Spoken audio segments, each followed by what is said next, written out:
Good morning.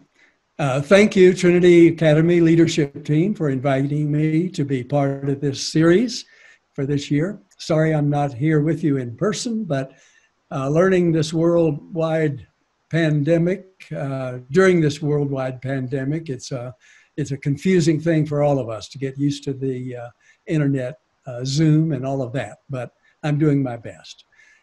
So my topic with you this morning, I want to thank you again for being with us. My topic this morning is current perspectives in the Holy Land. So I'll be using pictures from our visit last year at this very time. We were in Israel, and it was a pilgrimage. We prepared very carefully with lots of classes and studies of the Bible. But my main asset in doing this trip last year and sharing this with you today were three people. Two of them were our guides that we had in Israel, and one was a gentleman we met in Israel. So I want to just introduce those gentlemen to you, first of all. In Israel, our guide was Dr. Stephen Langfer, a graduate of Syracuse University, an American who has become a citizen of Israel. And his doctorate in Syracuse was in philosophy and religious studies. He's a remarkable individual. He teaches the guides in Israel. We incredibly, fortunately, got him as our guide. And his latest book of 10 books that he's written is Confession from a Jericho Jail: What Happened When I Refused to Fight the Palestinians. So he is an incredible person who refused to engage with the Palestinians and was jailed and wrote a book about it. But so he's an incredible man. We were very fortunate. The second person was our guide in Jordan, because this tour included Petra and Jerash and Amman in Jordan. And we wanted to have a guide from Jordan to lead us. And his name was Fadi Haddad. And he is a Greek Orthodox specialist in Christianity and author of the book Christian Pilgrimage Journey in Jordan.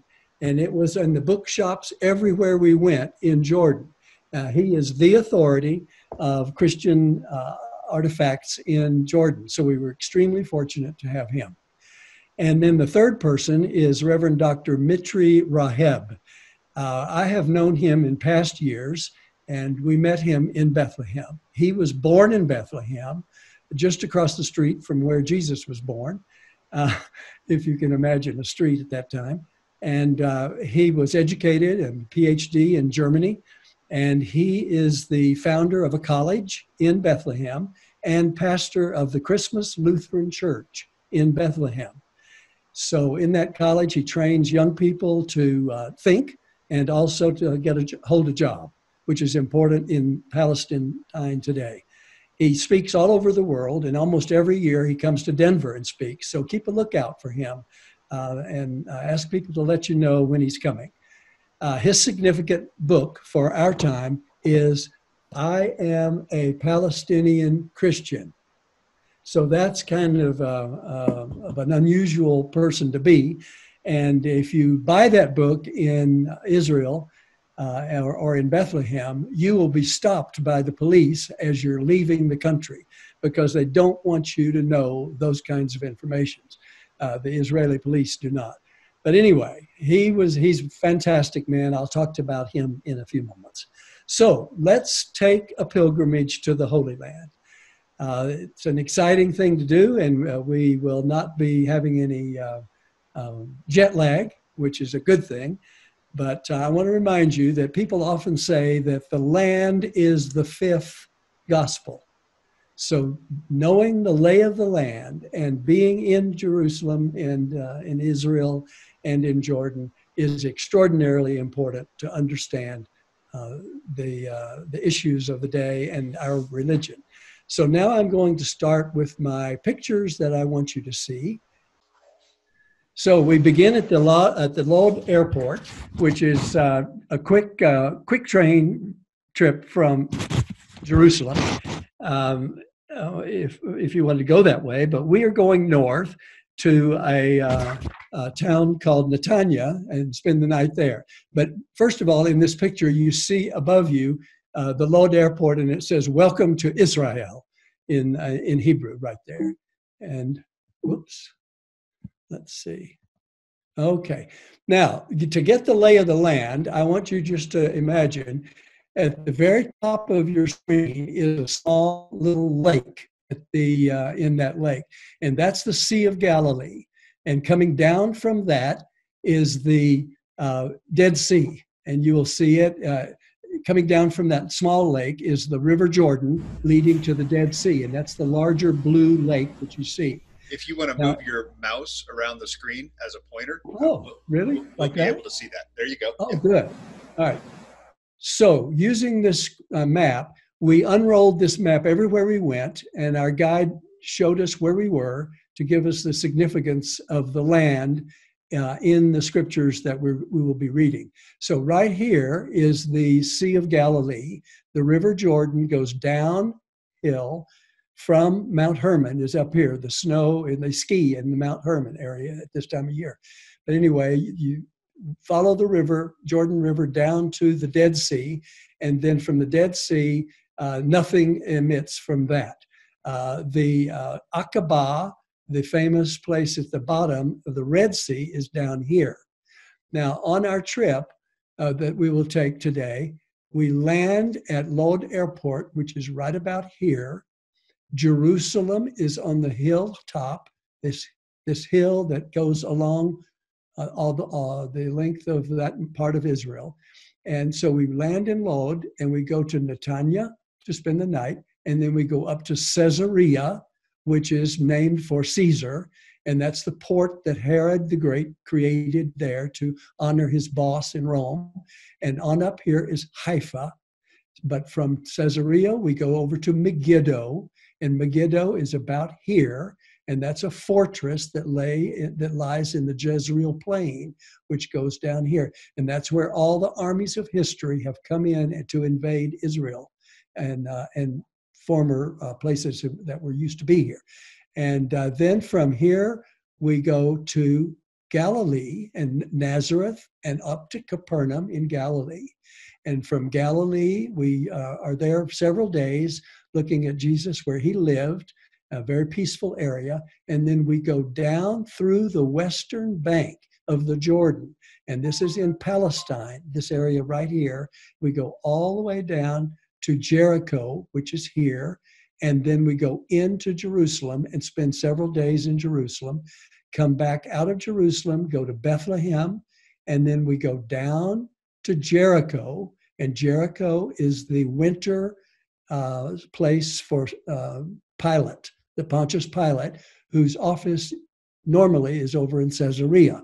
But now we go from Jericho down to Qumran, and then from Qumran to Masada, and then we go to Ein Gedi, to a spa there, and then we go all the way down here to Aqaba, and then back to Wadi Rum, which is where Lawrence of Arabia was filmed, and see that area. And then we go to Petra, which is a major commercial area, and then we go up to Jerash, which is right about here. And that was a huge Roman city during Jesus' time. And then we go back to Amman and fly home. So that's where we're going. What's the scale on the map, like from the north end to the south end? How many miles might that be? Oh, gosh, I don't know what that is. I can look that up, but I don't remember. But it's a very small country, very small country. It took us from here down here and back all day in a bus. So now I would like to begin in this coast, and this place is significant. What you see here is a hippodrome behind you that seats 3,000 people. And the major sport of the day was horse racing and chariot racing. So anytime you could get people together for those kind of events, it made them happy in their normal misery of their lives. And those were always free events in Rome, in the Roman Empire. But this is a place of two events, Caesarea. It's a place where Peter converted the centurion named Cornelius. And he was a Roman Gentile. He was an officer in the Roman military. And it was a very big deal that he brought him into the Christian church. And it's exactly the same issue we're having in the Methodist Church these days about inviting all people, regardless of sexuality and various things, into our denomination. And it's causing a split in our denomination. And there was a huge split in the early church, whether to accept people who were not already Jews. So he was a Roman, and he was a Gentile, a secular person. But anyway, this is an important area to begin our tour. We end our tour by renewing our baptism over on the Jordan, where Jesus was baptized. So we're kind of bookending this trip by bringing us into the secular world, not only what was going on there, but what is going on now. The second reason for the importance of Caesarea is that it was a major harbor that Herod created, and Paul could use that harbor to spread Christianity into Turkey and Greece. So you see there's issues here about the land and about the formation and about ability to get the message out about Jesus. So we begin this here. It was a major city in the early Christian world. Here is the harbor that Herod created, and what enabled this to happen is that the Romans invented the way of hardening concrete underwater. So Herod the Great could build this artificial harbor and honor his boss, Caesar. So he built a theater there for 10,000 people. He built the Hippodrome, and so he made a major city there. And Herod the Great was an incredible builder and a creative genius of a person. We'll encounter him many times in the future. So here is a look at what the harbor looks like today. I talk about how many changes there have been in my 9 trips since 1964 that I've been coming to Israel, and this is one of them. Lots of excavation and discoveries. So you see here the steps and the theater, some of the ruins of the theater.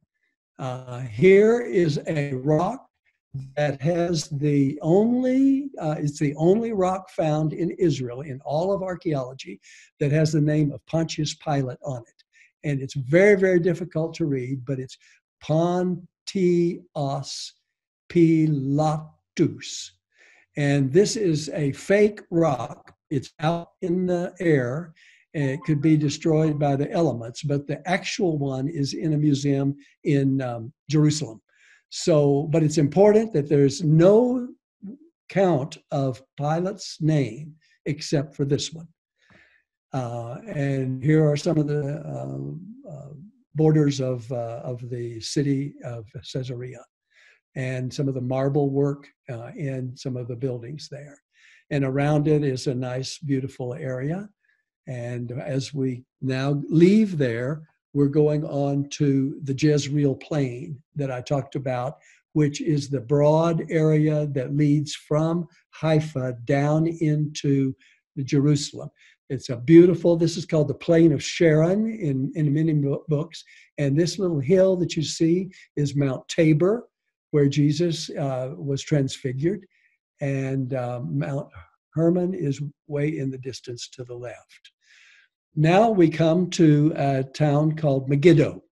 Now Megiddo is described by James Michener in his novel, The Source, which I usually offer as required reading before going to Israel because it's such a gorgeous history of Israel. And so Megiddo is actually a tel, T-E-L, and that is layers of cities. Throughout the centuries, thousands of years, cities have been built and destroyed other cities on top of that, on top of that. And the reason this horse is here is that this is where Solomon's horses were sheltered and fed. And so Solomon had a fortress on Masada as well. This is a model that shows the structure of Masada with the horse barns here and lots of storage for them. And part of the city of Masada is lifted up to reveal a hole that is dug all the way down into the riverbed. And there's a tunnel that goes outside the Masada city to a water source. And that's why the name of the book of Michener is called The Source. The tunnel provides water into the city and keeps conquering people from capturing the water source. So we went down the steps. There are circular steps that go down to the water source, and then you go across in a tunnel to the water. Now, Megiddo, the name, you may remember the name Armageddon, which is for the final battle of the world in the Bible, it says, in the book of Revelation at least. And that name comes from the word in Hebrew, Har Megiddo, Mount Megiddo, Armageddon. And it's a phrase to all of us familiar since the atomic bomb, that it is possible to destroy this entire earth with our armament. So now we go from here to Nazareth, and Nazareth is what we remember. All things are possible, and here Mary could not believe that she was giving birth to Jesus. And Luke 1 tells the story of the Annunciation, and this is Gabriel announcing to Mary that she will have a baby. And there are various artworks to that effect. Some even show a direct line from Gabriel's mouth to Mary. But these are very, very colorful artworks. This is the pulpit, how I would like to preach from that pulpit. This is a pulpit in St. Gabriel's Church, and that's the name of the church that honors Mary. India was reading the scriptures here. He came to her and said, "Greetings, O favored one, the Lord is with you." But she was greatly troubled at the saying and tried to discern what sort of greeting this might be. So we read scripture at every place that we could. This is a picture of a cave underneath St. Gabriel's Church. You can see it in the background. And this is the synagogue where Jesus was invited to preach in his hometown. You'll see the ancient walls over here to the side. And we always go here and read the scripture of Jesus reading. It's in Luke 4. And he's turning to the scriptures of Isaiah 61, and he's saying that God sent me to bring good news to the poor, release to the captives, and sight to the blind. And when he finished that book and folded up, he said, "This reading is fulfilled in your hearing." And that's when they chased him out of town and ran him out to the precipice around the town. And so we were on the top of that precipice looking down over the town of Nazareth to get the view and to see where they were trying to chase him off of that precipice to kill him. So even in his own town, he was rejected when he came. Now, Galilee, we go to Galilee next, and the next slide shows all of us pilgrims eating and drinking. That's a major event of any kind of tour to Israel.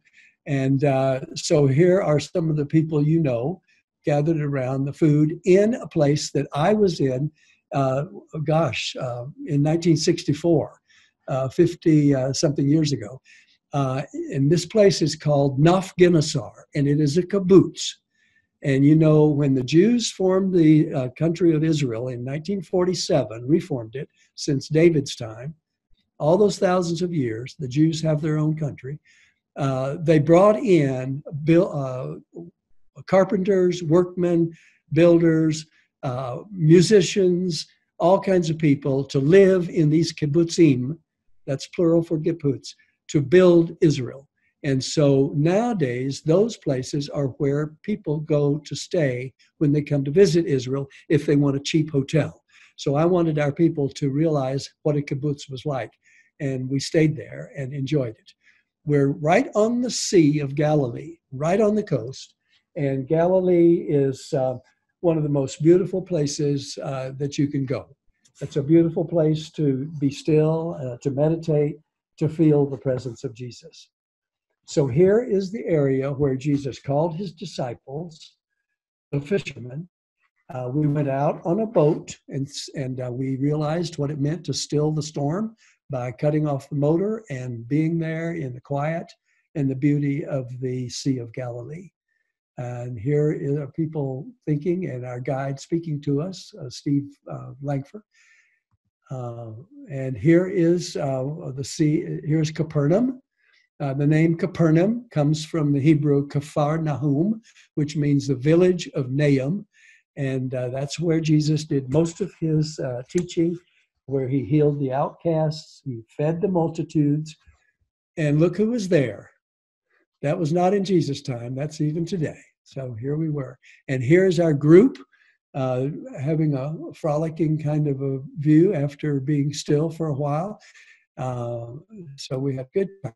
This is an actual boat that was pulled up out of the Sea of Galilee just a few years ago. And it is a replica, at least it is the exact boat from Jesus' era there. So that's a big deal now. It was just discovered and erected and placed in this museum only a few years ago. Here is the floor of the Church of the Multiplication of Loaves and Fishes. We have a plate made like this, the 2 fish here and the 4 loaves, and the 5th loaf is the loaf the pastor uses in breaking bread above this on the altar. And right next to this, and you see it over here in this area, is the rest of the tile floor from an ancient church. And all of these animals are feeding each other. Even this goose or duck or something is feeding a snake. And it's how we feed each other, how we care for each other. There's all kinds of teaching made in architecture and beautiful design by talented artists. So from here, we go to Jerusalem. Well, there's a few statues I want you to see. This one is the primacy of Peter. It's the honoring of Peter as the one who will be the rock, as you see down below, the rock that will form the church. And then, there's a synagogue in Capernaum, and Jesus taught in that synagogue. And here is a resurrection of an ancient synagogue. It's around the 4th century, but it's always good to see that. And you see little places where children have carved in the marble and to keep quiet during church. The parents let them play like that. So, but anyway, you see, they had the same problems we do today of keeping kids quiet in church. But this is a synagogue. And there's the floor of the synagogue, and you can see the markings in some of that floor. But this, the beautiful work of people in Israel today is just amazing, uncovering all of these things. So, and this is a church that was built by the Italians during Mussolini's era, believe it or not. This is a church of the Beatitudes. And here is where we always read the Beatitudes and roam around in the gardens and meditate on that. Here is the chapel, the altar in that church.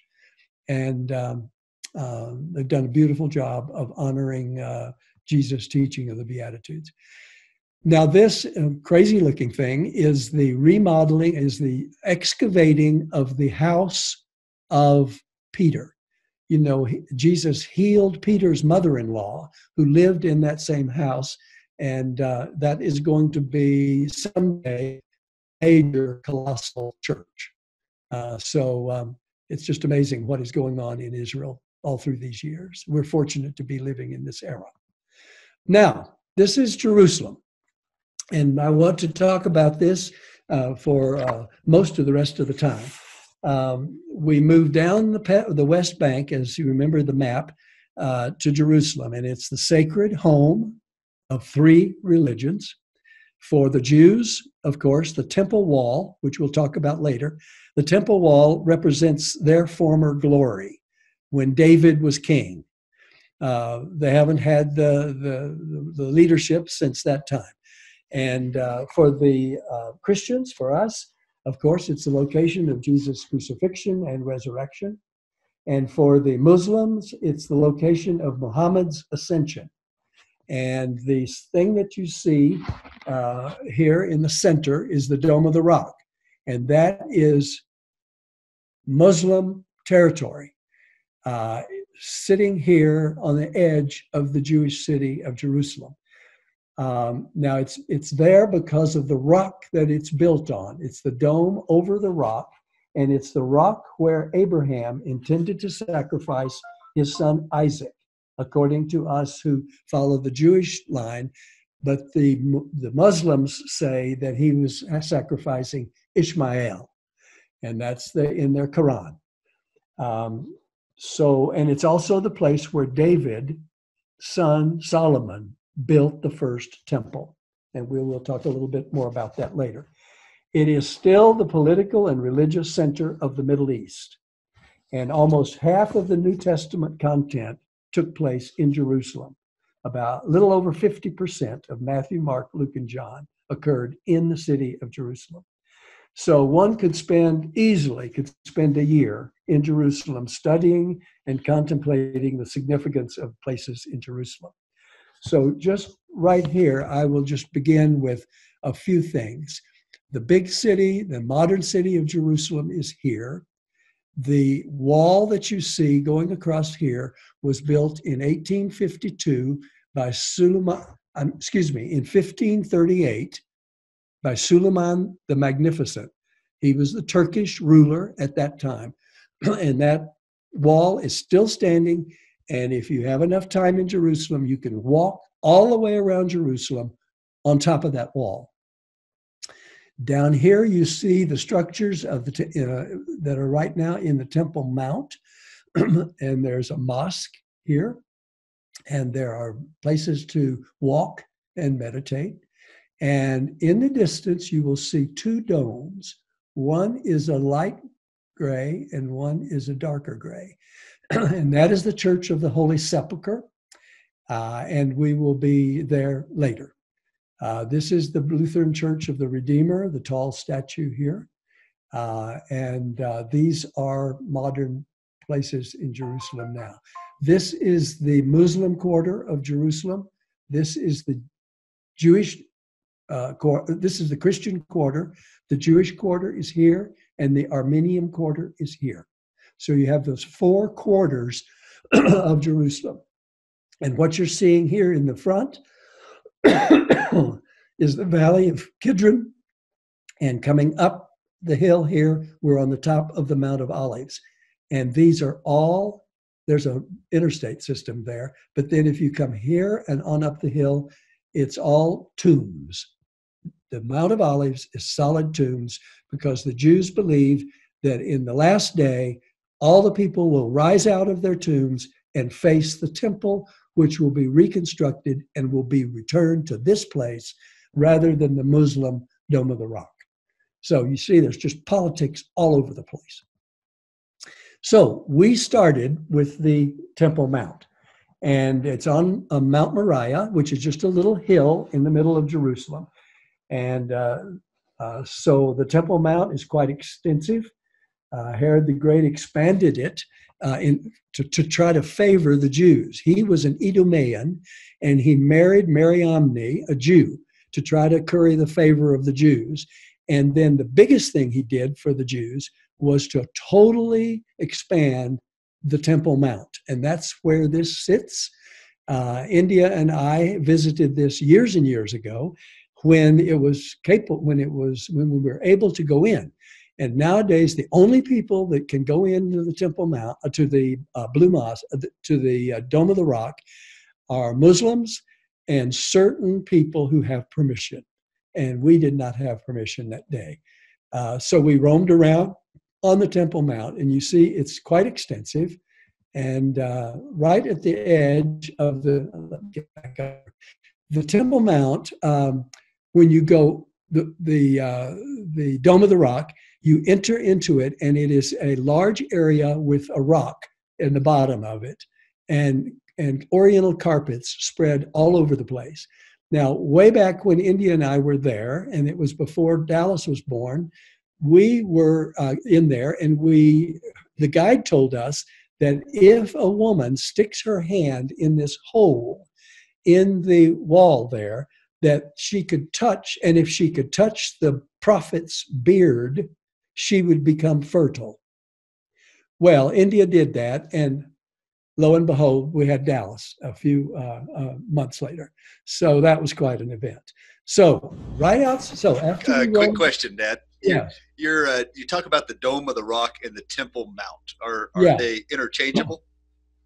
Well, the Temple Mount is that entire region. The Dome of the Rock is the Blue Mosque. Okay. Got it. Okay. So now after we have finished roaming around the whole Temple Mount, which is acres and acres of area of mostly marble and concrete, then we enter back into the city of Jerusalem in Israel hands. And the first major place we go to is St. Anne's Church. St. Anne is named for the mother of Mary. Anne is her mother, and Joachim was Mary's father. And in Jerusalem itself is this enormous Catholic cathedral, St. Mary's. But here we are in St. Anne's, and St. Anne's is known to be extraordinary acoustics. And so I'm going to turn on this, and you're going to hear just ordinary tourists singing in this church.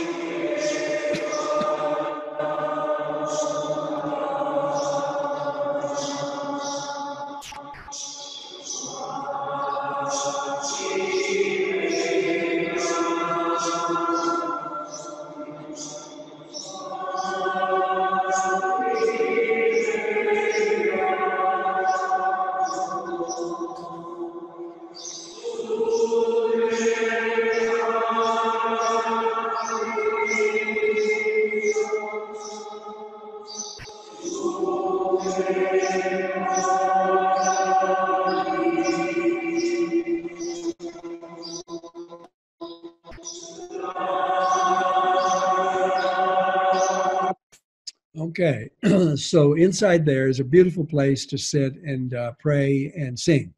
And you hear all of the tourists that come through will usually sing some kind of song from their culture.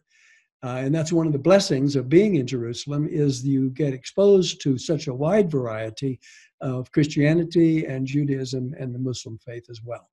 So here's where we begin, the Via Dolorosa, the way of sorrows. It begins in this area, and our first place that we come to, right next to St. Anne, is the Pool of Bethesda, or Bethsaida. There are 5 porticos in this, as the archaeologists have dug it out, and this is where there was a pool where many, many people came to be healed, and this is where Jesus healed the paralytic. And so it's a major place to begin the Via Dolorosa. Now, as we go along from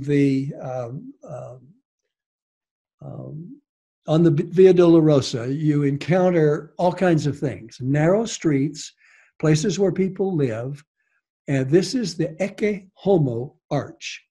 And Ecce Homo in Latin is "behold the man." And that is what Pontius Pilate said when he brought Jesus out to try him. And this is part of the arch. And I have an interesting story to tell you about it. because when I was pastor of the church in Brussels from 73 to 77, we went every year to a collegium of clergy and spouses. And this particular year, we were in Jerusalem. And so the pastor of the Lutheran church in Jerusalem was part of our group. And he told us, unbelievably, that this arch is their bedroom where they live in Jerusalem. So their apartment included this area here and going from right to left. And so when we were walking with a group another year, maybe 10 years ago, 20 years ago, we were walking along this, and lo and behold, if the pastor's wife wasn't standing in this archway here, this is the entrance to their house. And we were walking, I was with my group, and here this woman says, "Hi, Darrell." Well, it just shocked everybody. How does Darrell know a woman who is in the streets of Jerusalem? Well, I had some explaining to do, which I did gladly.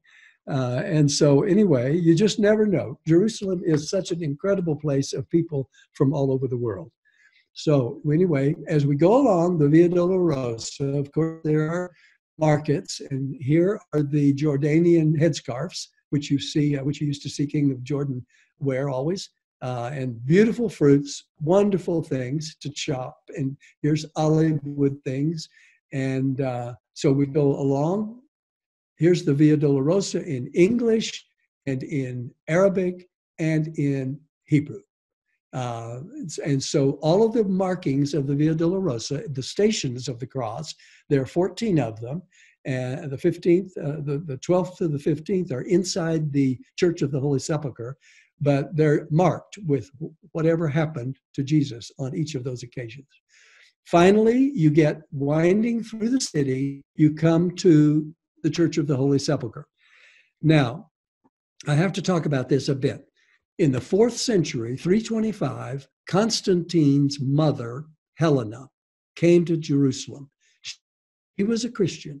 She marked the location of major events in the life of Jesus according to the oral tradition.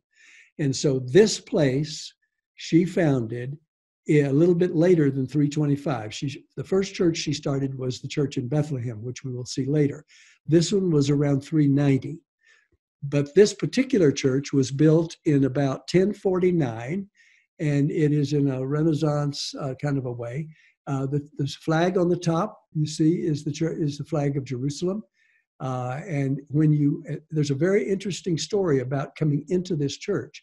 Now, to show how all of the religions cooperate. Now, inside this church, you have the Latins, which we call Roman Catholics, the Greek Orthodox, the Armenians, and the Copts.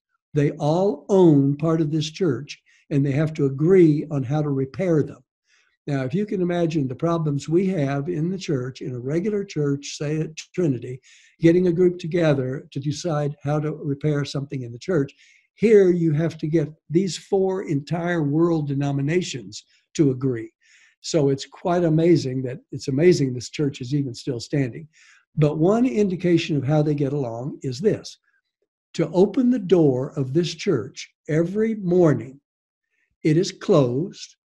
People are behind this church, behind the door, ready to open the door, but they rely on the persons coming, the Turks coming from this way, to put a key into the door, to turn the key, and then the other people on the other side of the door open it. So that's the kind of cooperation that they have now. And that all comes from 1852, the period called, quote unquote, the status quo. To keep everybody who owned property at 1852, they still own it. So there's no bickering about who owns what. And so it's quite amazing. Now, inside this church are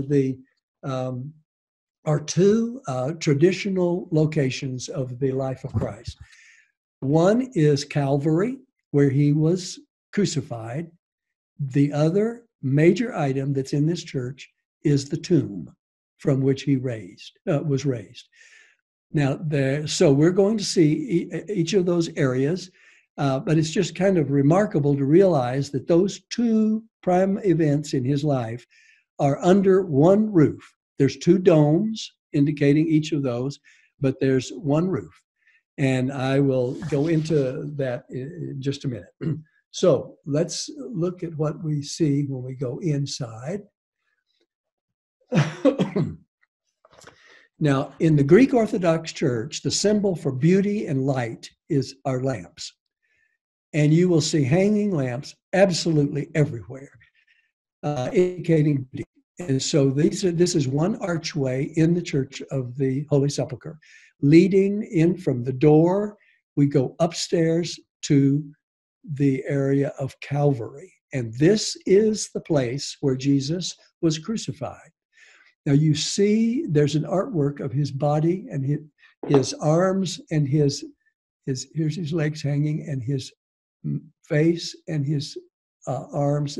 So that is a replica of his body hanging on the cross that is here. Now Helena, Constantine's mother, found the cross down underneath, but this cross stands in bedrock here. And these lights, hanging lamps, are all over the place to give it beauty. And it's very, very tough for us Westerners to take, but you get used to it after a while to realize that this is beauty upon beauty upon beauty, light upon light. And so this is Calvary. You come down the stairs from Calvary and you see the artwork in mosaics of Mary and others helping Jesus off the cross. And then you encounter this. This is the place where he was, it's called the Stone of Unction, where his body was prepared for burial, to be placed in the tomb that belonged to Joseph of Arimathea. And so people are here they usually bring their crosses, their rosaries, all kinds of things to lay them there and have a prayer. And then this is going into the area of the tomb of the Holy Sepulchre. And it is a rotunda. Now, in early Christian churches were always in the round, and you would circumnavigate the altar as you prayed or sang. So this carries that same tradition. It's an enormous church area here, all built around a rotunda. There is where Jesus' body is inside. That's where the tomb is. You enter to the right here with all kinds of hanging lamps, and you go inside and stand there, and there is a flat area, a marble slab, and you have a moment to pray and to meditate about it. And this is an ancient church that's within this larger rotunda. Underneath this are lots of chapels and lots of burial areas, and you can climb in there, turn on your phone, the lamp on it, and see where many, many crosses have been carved by pilgrims for 2,000 years. And so it's quite a remarkable, mysterious place. Pilgrims from the centuries have been there. Now, and then there's some other artwork. Here's artwork of the famous story of Jesus risen. Mary does not know who he is until she finally recognizes him. She reaches to grab him, and he says, "Do not touch me." And now we go through the markets and so forth and the spices to get to this place. Both of these structures are fairly new. The white thing that you're looking at is the top of one of the Dead Sea Scroll jars. It's a symbol of it. It's a big, big building. Inside this building are the fragments of the Dead Sea Scrolls. Most of them are there, but there are also a whole bunch of others in New York City. The Jewish people who have built this have said that New York would be safer than Jerusalem, and we don't know about that. But anyway, this is what you see right over the wall from what we're going to be looking at next. Now, when I used to go to Jerusalem earlier on, this was not at all here. But this has been, this display of the model of the city of Jerusalem has been created at the outside the Holy Land Hotel.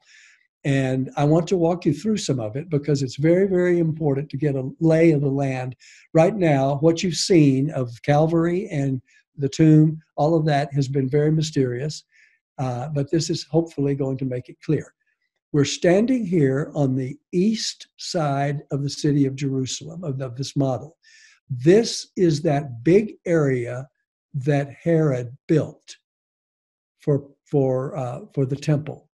And this is a model of the temple that he built. So you have the areas for the women, for the priests. You have another area to gather here for the market and exchange of money to exchange for entrance into this area. On the top here, you have a big fortress built, and that's called the Tower of Antonio. And here, that's Mark Antony, who was big buddies with Caesar and others. This is the place where the leaders of the of the Roman army would look down on the Jews to see what they were doing here, to keep them at bay and to keep them under control. So that's the Tower of Antonio. This is the city of Jerusalem within the walls. And next we have another view. This is that same temple. Now we're inside that temple. And at the origin of the city of Jerusalem, this is a thing that looks like Florida coming down here. It was all walled. It was the early city of Jerusalem. The city of David, it was called. And everybody lived within this city. And when David couldn't build the temple himself and Solomon built it, he built it up here. And then Herod expanded the whole thing to be this big. So it's quite amazing. These arches are still here. We go under them. We sit out here on these steps and we see the Wilson Arch and the Robinson Arch is here. Even today, all of this enormous excavation has been made. We're so fortunate. Now we're looking from the west side, looking at the Tower of Antonio, looking down over the temple. And the reason we're looking from this place is because it shows where Calvary was. Okay, so you have the walls of Jerusalem at that time were here. And outside the walls, here's a gate, outside the walls is where they buried those people and where they hung them on crosses. So here is where Calvary was. And then the tomb, he would have been buried in this region, in this area. And so the church then was later built over this entire area. Hard to believe, hard to imagine, but this model helps us get this in our minds so that we can understand what's happened in the intervening 2,000 years. Now, underneath the very, very famous part of Jerusalem for the Jews is the Western Wall, because that is all that stands from the time of David. And underneath the wall today gather people to pray and to prepare the young people for their bar mitzvah. Now, what you're seeing here is a group of men. It was raining that day, so we, the men of our tour group, got to go down here and see this area. The women were excluded. And I thought you might be interested in seeing what goes on here. These are Jewish men reading scripture, robing with their scarves, with the yarmulke on. And here is a little boy who is preparing for his bar mitzvah. He has on his, he has this tallit here. That is the scroll of the words of that you have on mezuzahs of Jewish people. The Lord our God is one. We worship only Him, and He has a Torah here, a silver Torah, which is inside is written the Torah. and he is preparing to carry that. And I have just a short film of him doing that.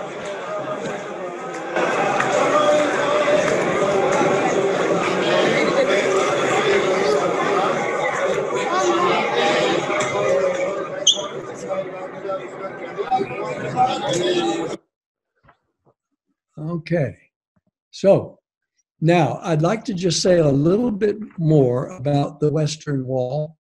Ever since, before 1967, the times that I would go to Israel, we would go to the Western Wall. It was an alley, and you could almost reach across the width of the alley in front of the wall. And it was because there were Muslim houses in that entire area.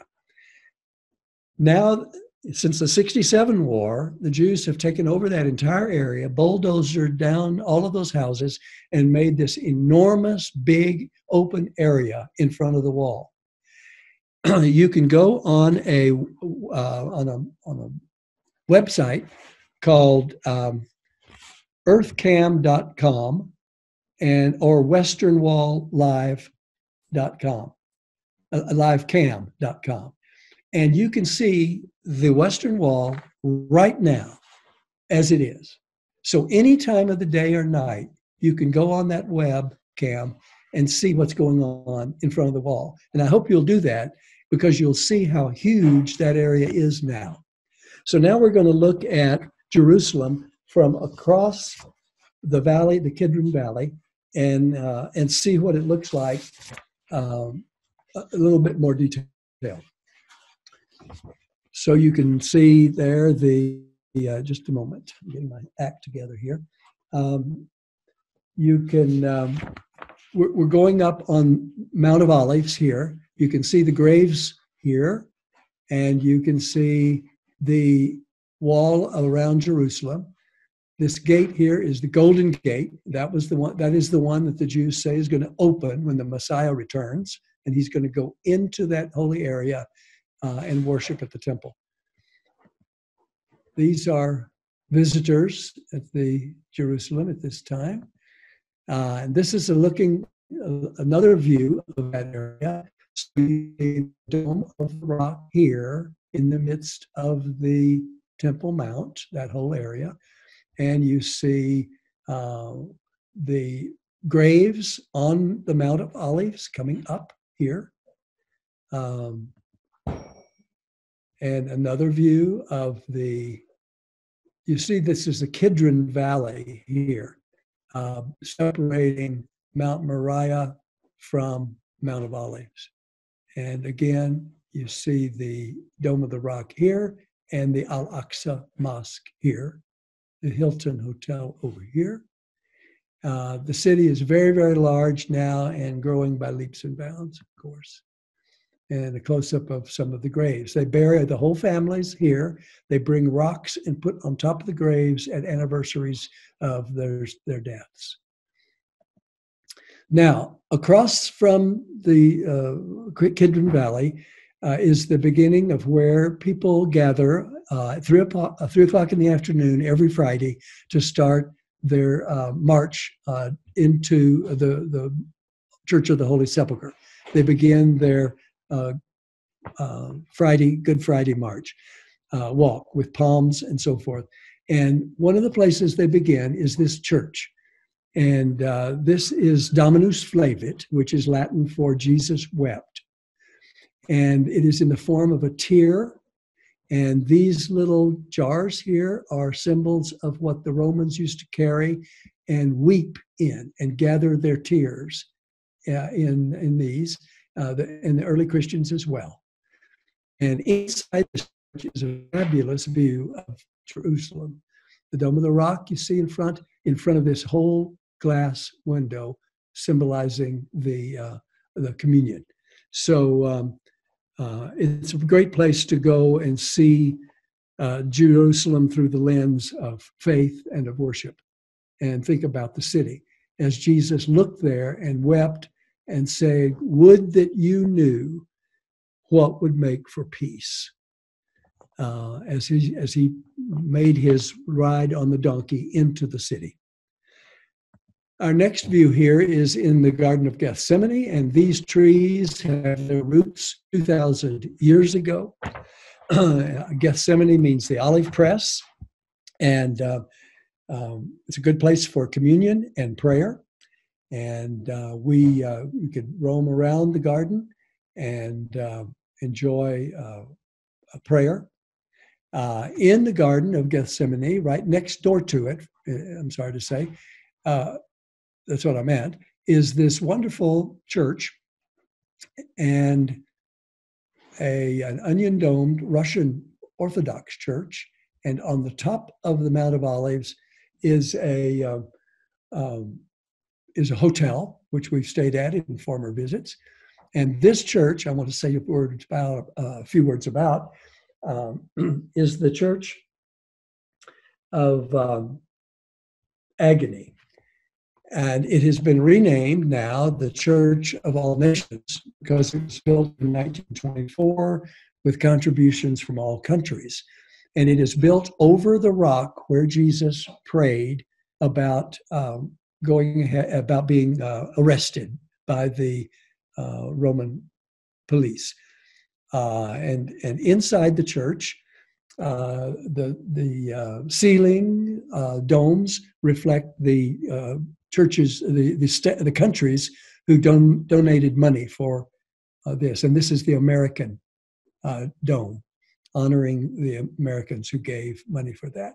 And this is the center, right above the altar, which shows Jesus sitting on a rock, weeping blood, contemplating being crucified. And his colleagues not accepting and going to sleep. And it's a wonderful place for meditation. Here's the rock itself where people pray and touch it. And this is the altar in that church. We concluded our visit in Jerusalem here in the Garden of Gethsemane, having communion and thinking about what a time we've had in such an amazing city. It's a complex city of three religions, as we said, and we catch only a glimpse while we're there of the beauty and the variety of expressions, and think about our own heritage and what part of the Middle East spirituality we may carry in our own traditions. And perhaps we can dig deeper and explore commonalities on other occasions. So the next thing we do is we go 10 miles south of Jerusalem to Bethlehem. This arch says Gloria in Deo, and we say Gloria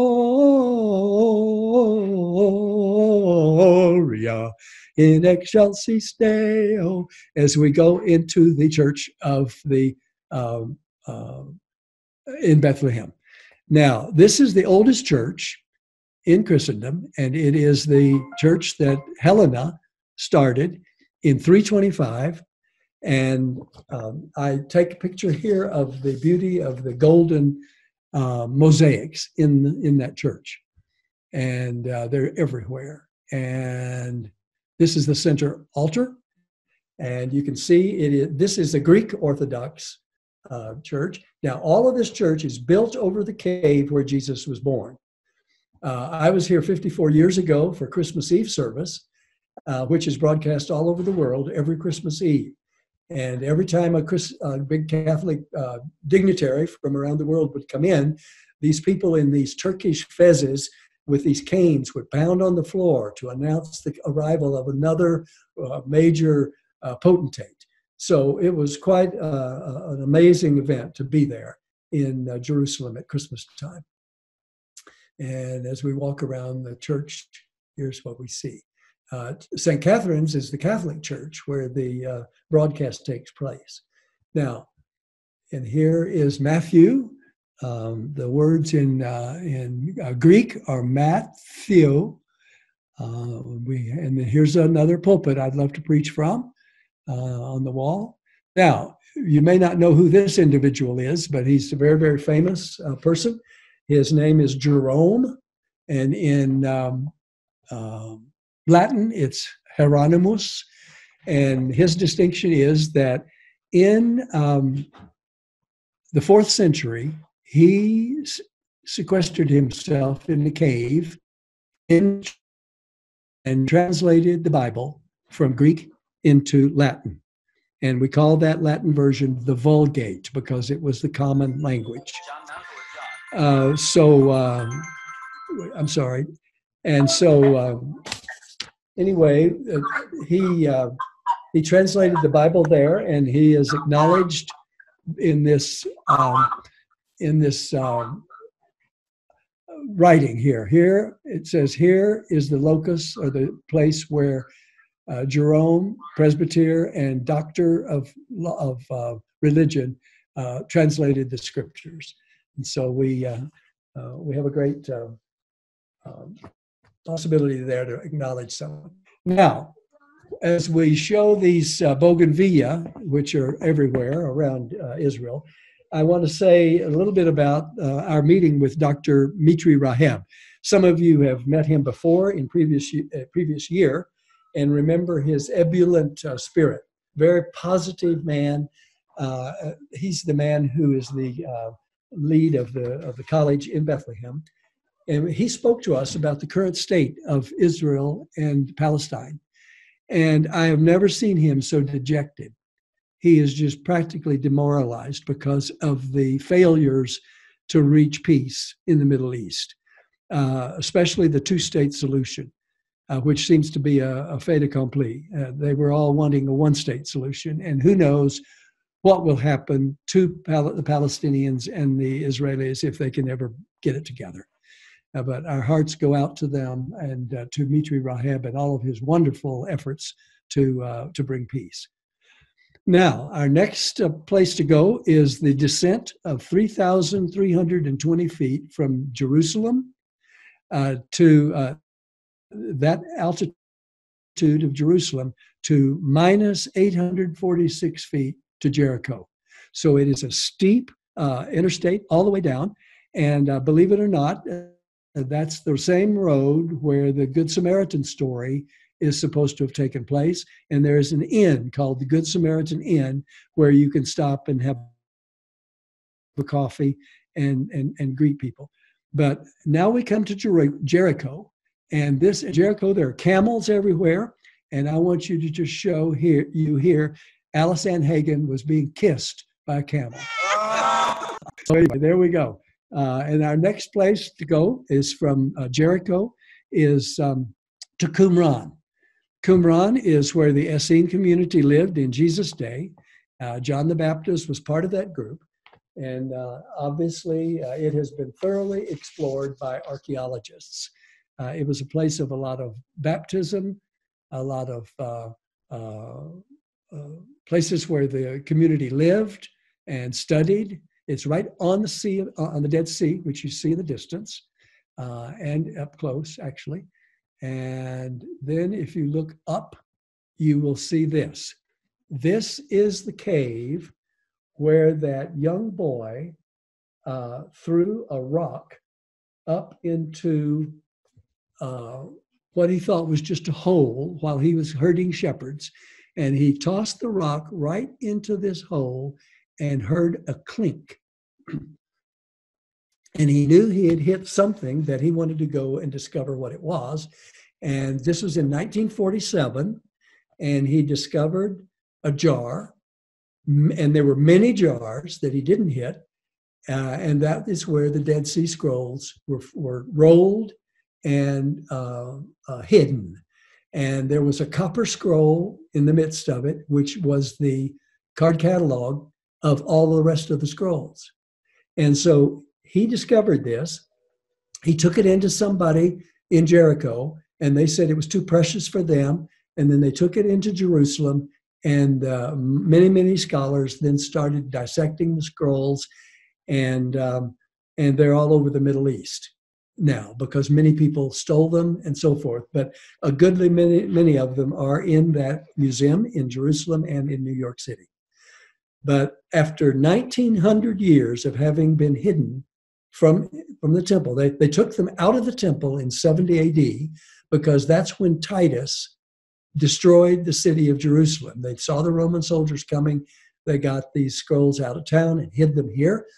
And then after 70, the several of the people from Jerusalem hid at Masada up the hill and slowly witnessed those 3 years a Roman garrison of 15,000 soldiers building a ramp to take them out. And the story goes that Eleazar, the leading Jewish man, their head leader, led them to the final end by agreeing to go and kill their families and return and draw lots and kill each other so that no one would be left when the Romans broke through the wall. So up on the top of this, well, let me just say, first of all, here's the Sea of the Dead Sea, and then here's the walkway up to Masada. And if you wish, you can take the cable car. You see the lines of it going up to the top. And from the top, you roam around and you see all the remains of the fortress of Masada. That was one of Herod's fortresses that surrounded the Dead Sea. And here you can see the Roman garrison where they were sequestered, and they then would bring stones and so forth and build a ramp up this hill. And so the people saw them for 3 years doing this. After we left Masada, we went down to Ein Gedi to a natural reserve, and where there are ibexes and all kinds of things, waterfalls and beautiful flowers. And we're on our way down to Ein Gedi to have a hotel in this beautiful area and an evening view of the sun. Actually, that's a morning view because we were looking east over the Dead Sea. And our next view will be in Wadi Rum. We went all the way down to Aqaba and then back up to Wadi Rum. These are the 7 pillars of wisdom, which is the title of the book of Lawrence of Arabia, who helped fight the Turks. And the phrase 7 pillars of wisdom comes from Proverbs 9, in which the writer says, "Wisdom hath builded her house. She hath hewn out her 7 pillars."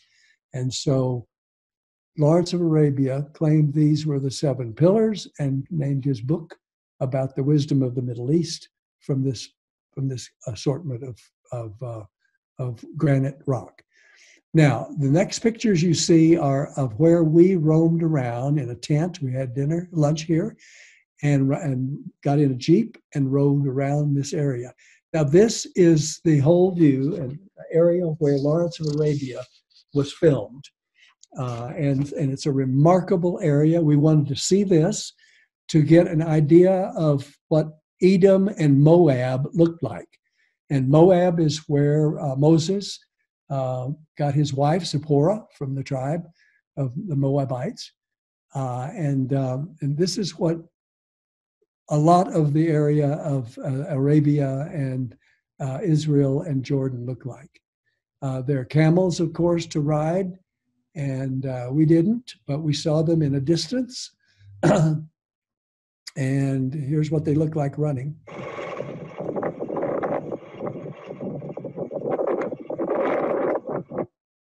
And so this area is just an amazing place.